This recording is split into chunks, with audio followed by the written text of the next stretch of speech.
continuons. Alors, on revient donc à ce qu'on peut appeler l'affaire Librairie Générale. Je rappelle qu'il y a environ 3 ans, 2 ans et demi, que des jeunes Guadeloupéens avaient décidé d'investir sur une librairie qui était, enfin, on peut dire, un petit peu bancale, puisque la situation financière n'était pas très bonne. La région a aidé, ils se sont regroupés, ils ont trouvé des moyens de relancer cette librairie qui avait 4 magasins, c'est bien cela?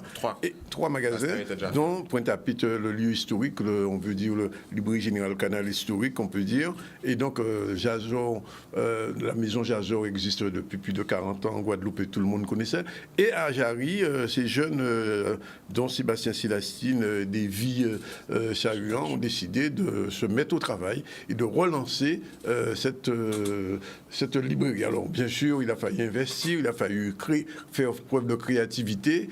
Et depuis quelque temps, cette librairie fonctionnait, sauf que, petit problème, la librairie générale de Pointe-à-Pitre ne répondait pas au nombre de sécurité nécessaires. Et donc, il a fallu, un moment, prendre une décision. La décision était de fermer ce lieu qui, en cas d'incendie, puisque souvent à Pointe-à-Pitre, il y a des incendies, ça aurait pu créer quelque chose de grave. Alors, Sébastien Célestine, merci d'être là aujourd'hui, de nous expliquer un peu ce qui se passe aujourd'hui, parce que visiblement, on ne comprend pas très bien pourquoi vous avez été obligé de fermer la librairie du Moule, par exemple, et pourquoi Pointe-à-Pitre, si au niveau de la sécurité, ce lieu ne répondait pas aux normes, qu'est-ce qu'on vous reproche réellement? Je ne comprends pas.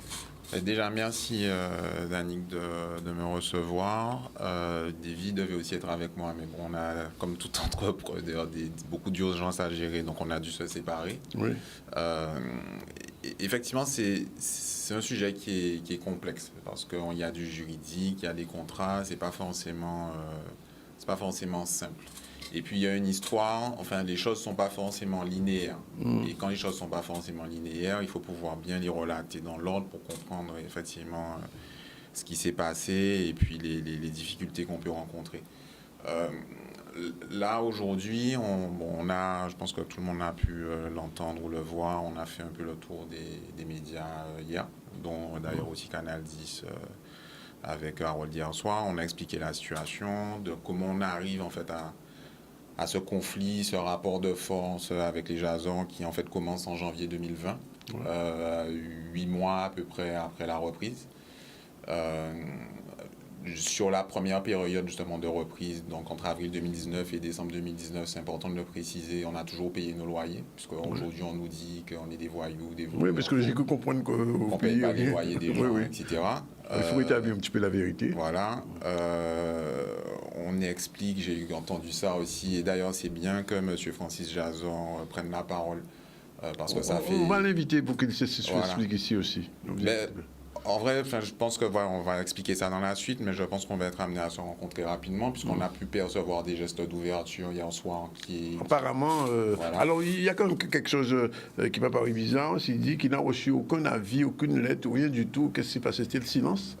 Nous, à plusieurs reprises, on a expliqué d'abord, parce que l'histoire, c'est d'abord, dans l'intérêt de la librairie générale, on souhaite déplacer ce local, avec le retour en fait de nos collaborateurs qui sont là en présentiel toute la semaine, vers une rue plus passante, et notamment la rue Frébeau, la place du marché aux épices, etc., pour avoir plus de chalandise, avoir plus de clients, et que mécaniquement, on puisse faire plus de chiffre d'affaires. Meilleur chiffre d'affaires, parce que la rue Shelcher, la seule activité réellement qu'il y avait à la rue Shelcher qui génère du passage, c'était la librairie générale. Oui. Donc nous, on discute d'abord de ça. On nous demande d'envoyer des courriers. Au début, d'ailleurs, tout le monde est OK. On arrive à faire une réunion. Il n'y a pas encore de conflit avec 3 des héritiers. On en parlait aussi avec Max Jazor, qui est notre seul interlocuteur jusqu'à présent, en vrai. À part Régine Jazor sur les éditions, mais sinon, on n'a jamais eu vraiment d'échange direct sur, en tout cas, les sujets problématiques avec les autres. Il y a Yves Jazor qui venait tous les samedis matins avant qu'on ait le problème à la librairie. Il venait dans notre bureau, on discutait avec lui, tout se passait bien. Donc, on est sur un sujet de comment faire mieux. Parce que nous, ils sont venus nous chercher. On n'a pas débarqué comme ça à la librairie générale au tribunal. Ils sont venus nous chercher pour qu'on reprenne. Et qu'on les aide à sortir d'une situation difficile où il y avait 4 millions de dettes. Il y avait des difficultés, ils n'arrivaient pas. Ils ont fait 1 année de sauvegarde, donc de procédure collective durant laquelle ils sont censés trouver une issue. Et le tribunal a dit, ça fait 1 an que ça dure, il n'y a pas de plan. Donc on passe en redressement, il faut trouver peut-être quelqu'un pour passer la main. Et si on ne trouve pas quelqu'un pour passer la main, fermer cette société parce que ce n'est plus possible. Donc on arrive à ce moment-là, et donc tout est possible à ce moment-là. Et donc après cette fameuse réunion où tout le monde est OK, on leur a présenté un projet au niveau des galeries parisiennes. Donc là où il y avait le chaussure en face de l'ancien greffe, marché aux épices, là où il y a les gens qui font du tambour en allant vers vélo. Tout le monde, il n'y a pas de problème, etc. Cette réunion se finit bien, on sort de là, on est très content. Et en fait, on relance parce qu'on est censé nous envoyer un débrief, pas de réponse. On relance, finalement on demande d'envoyer un courrier, pas de réponse. Et puis là, on commence à rentrer dans les trucs un peu durs parce qu'on découvre un peu par hasard qu'on n'est plus assuré parce que les primes d'assurance n'avaient pas été payées pendant la sauvegarde.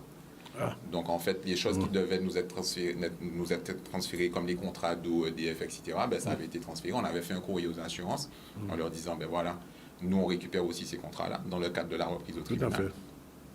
On est dans la rentrée, on gère plein de choses, il faut trouver des accords avec les fournisseurs pour avoir la marchandise. Donc on a fait le nécessaire, on n'est pas non plus en train de relancer les gens tout le temps pour savoir si c'est bon. On sait qu'on a transféré un contrat.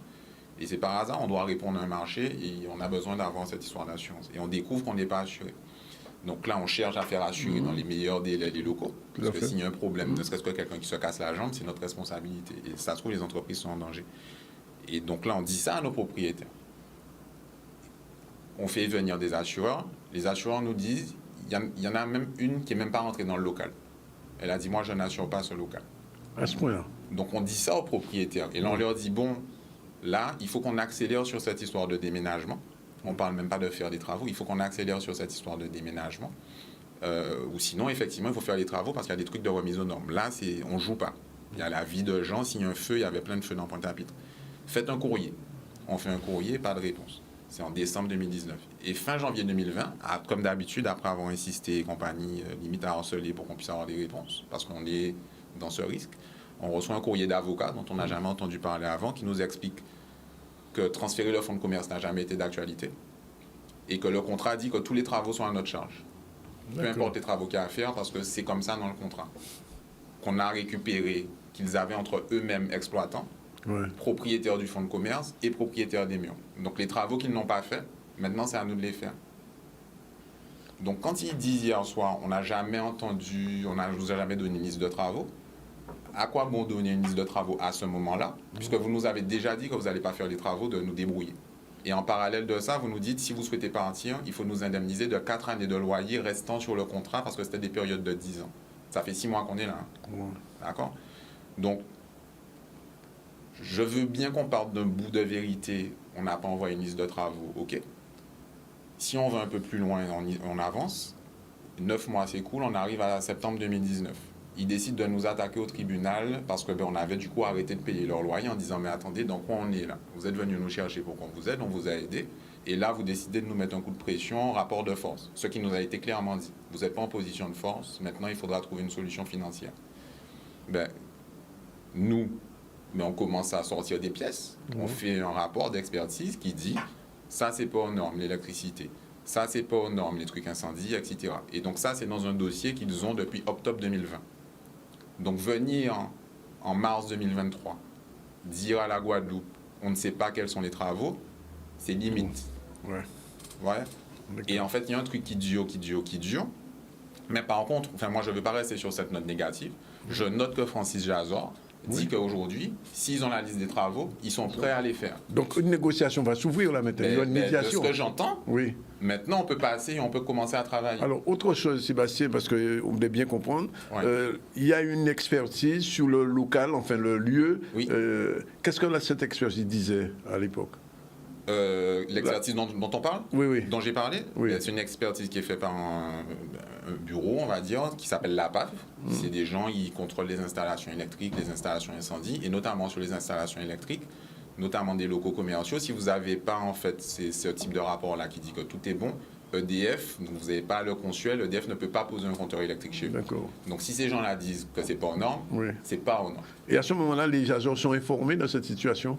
Ça arrive tout de suite dans le dossier et qu'ils ont depuis octobre 2020. Donc ils sont au courant Ils sont au courant. Quand ils disent on n'est pas au courant, c'est faux. D'accord.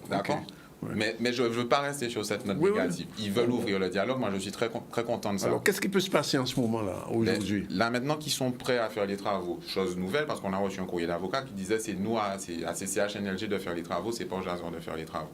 Maintenant qu'ils sont prêts à faire les travaux. Maintenant qu'il y a un début de discussion potentielle sur le préjudice qu'on aurait subi, parce qu'ils disent on veut bien ne pas compter les loyers de Pointe-à-Pitre. Oui. Nous, on a toujours dit depuis le début dans ce sujet-là, parce qu'on avait arrêté de payer les loyers de Jarry aussi quand on est entré dans le rapport de force, c'est le seul moyen en fait qu'on avait d'être dans un rapport de force avec eux. Parce qu'on n'allait pas leur donner de l'argent pour qu'ils payent des avocats pour nous descendre en justice. Bien sûr. Ce que tout le monde peut comprendre. C'est pas forcément très clean, mais en tout cas, tout le monde peut le comprendre. Mais aujourd'hui, nous, on a toujours dit, les loyers de Jarry, on n'a pas de souci à les payer. On les doit, on est exploité, il n'y a pas de problème. On est des gens honnêtes. Là, à Pointe-à-Pitre, ils sont OK pour faire des travaux. Donc maintenant, il faut déterminer quels sont les travaux à faire. Il faut un calendrier, là, maintenant. Voilà. Ils sont OK sur le principe de quand même une logique d'indemnisation, puisqu'ils disent qu'on n'est pas obligé de payer les loyers de Pointe-à-Pitre. Là, on n'est pas d'accord, par contre, sur le montant, puisque les loyers de Pointe-à-Pitre, c'est peut-être 250-300 000 euros sur les 3 années. Nous, le préjudice qu'on a subi, qui est validé par un commissaire aux comptes, il est valorisé à plus d'1 300 000 euros. D'accord. Donc, il y a un delta qui est quand même assez important. Il y a 1 million d'euros d'écart. Donc, je veux bien qu'on fasse des efforts de chaque côté, mais par contre, voilà. Mais ce qui est intéressant, c'est qu'aujourd'hui, le tribunal a rendu des décisions. Donc, le 14 avril 2022, il y a une expertise judiciaire qui a été décidée. Et son objectif, justement, précisément, c'est de dire quels sont les travaux à faire, les conformités, non-conformités, et quel est le montant du préjudice qu'on subit. D'accord. Donc, les Jazor avaient fait appel de cette décision, en considérant qu'il n'y avait pas à faire cette expertise. Donc, si maintenant, ils veulent bien faire les travaux, moi, ce que je demande, et ce que je dis, allons-y.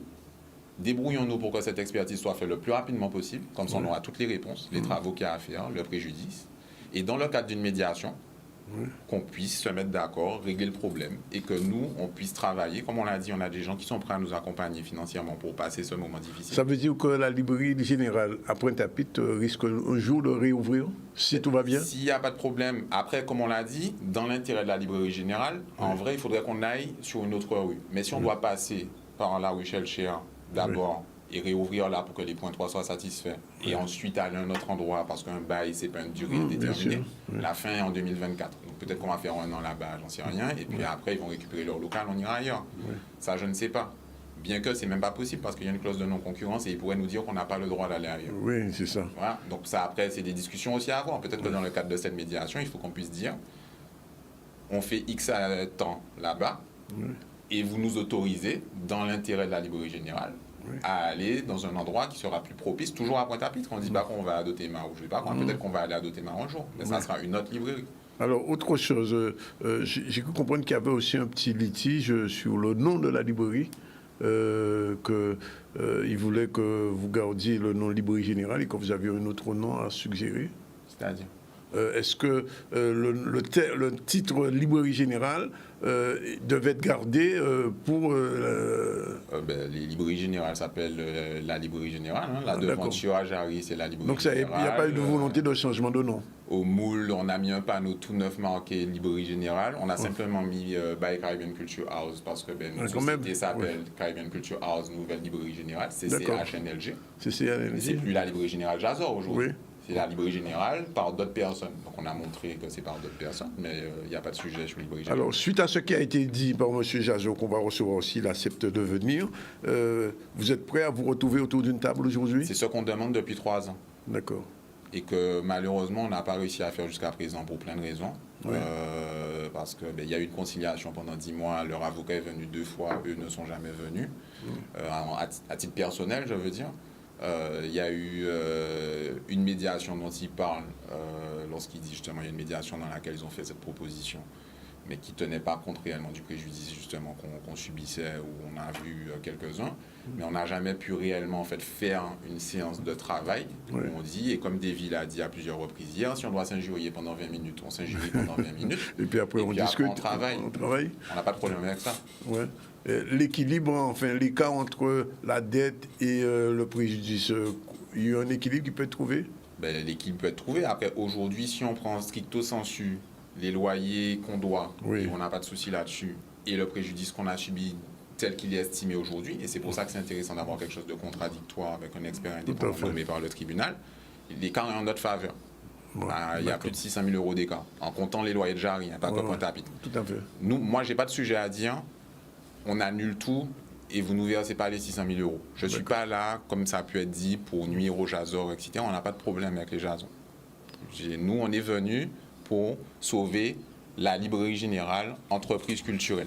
D'accord. Il y a peut-être eu un mélange au début, ou peut-être qu'ils ont compris qu'on est venu sauver les Jazors.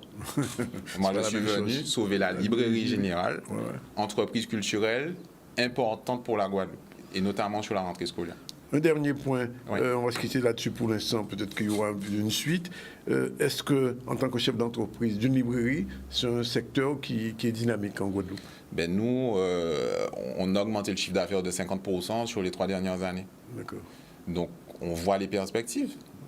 Moule a augmenté, même si là, ça a dû fermer parce qu'on a dû faire des choix pour se donner plus de temps pour trouver une solution, parce que la réalité, c'est ça. Moule peut réouvrir si tout va bien? Moule peut réouvrir. Alors aujourd'hui, on a dû rendre le local, mais si c'est un truc qui est réglé dans le mois, peut-être qu'on pourra réouvrir. Alors je ne sais pas, le monsieur, il a son local, il a bien voulu nous laisser partir. Tous ses loyers sont payés, c'est important de le dire. Les loyers de Moule sont payés, les loyers de Basse-Terre sont payés, même si ce n'est pas la même structure.